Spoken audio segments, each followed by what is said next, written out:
ఏంటి ఈసారి ఏదో ప్యాకెట్స్ తీసుకొచ్చింది అనుకుంటున్నారా? ఆగండి చెప్తాను. ఇది తేనె పట్టు నుంచి తీసుకొచ్చిన తేనె అంట. మా హస్బెండ్ వాళ్ళ ఆఫీస్ దగ్గర ఉన్న చెట్టుకైతే తీశారంట. సో ఇది ప్యూర్ తేనె కాదా? ఎందుకు వద్దని చెప్పినా కూడా అందరూ తీసుకుంటున్నారు అని చెప్పైతే తీసుకొచ్చిండు. ప్యూరేనంట. వాళ్ళ ముందే తేనె పట్టులోంచి తీశారంట. మనకి మార్కెట్లో దొరుకుతుంది కదా, సో దానికి దీనికైతే చాలా డిఫరెన్స్ ఉంది. సో నేనైతే ఇది గ్లాస్ కంటైనర్లో అయితే స్టోర్ చేస్తున్నాను. మనం బయట తీసుకునే హనీకి టేస్ట్ కానీ, కలర్ కానీ, కన్సిస్టెన్సీ కానీ చాలా డిఫరెన్స్ ఉంటుంది. నేను కొన్ని వీడియోస్లో కూడా చూశాను. తేనెలో చాలా కల్తీ ఉంటుందంట. మామూలుగా మార్కెట్లో తీసుకునే డబ్బాలలో అయినా సరే ఇలా ప్యూర్ తేనె అని చెప్పి అమ్మే వాళ్ళ దగ్గర అయినా సరే కల్తీనే ఉంటుందంట. సో అసలు మనం తేనెని ప్యూర్ అని తెలుసుకోవడానికి ఎలాంటి టెస్ట్ ఉంటుంది, ఎలా చేయాలి? చూస్తే మాత్రం చాలా చెప్తున్నారు కానీ అది ఏది జెన్యున్గా అనిపించదు.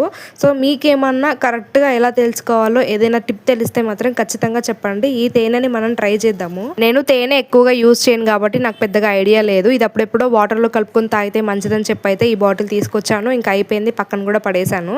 సో ఇప్పుడు ఎందుకో తీసి అసలు చెక్ చేద్దాం అన్నట్టుగా కన్సిస్టెన్సీ కానీ టేస్ట్ ఎలా ఉందో చూద్దాం, దానికి దీనికి డిఫరెన్స్ అని అయితే తీసాను. సో చాలా డిఫరెన్స్ ఉంది టేస్ట్ కానీ, కలర్ కానీ.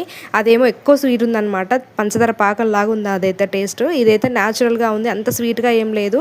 సో అసలు మీకు ఎట్లా తెలుసుకోవాలనేది ఒకసారి ట్రై చేస్తే మంచిది కదా. సో మీకు ఏమైనా టిప్స్ తెలిస్తే మాత్రం ఖచ్చితంగా కమెంట్ చేయండి, ఓకేనా?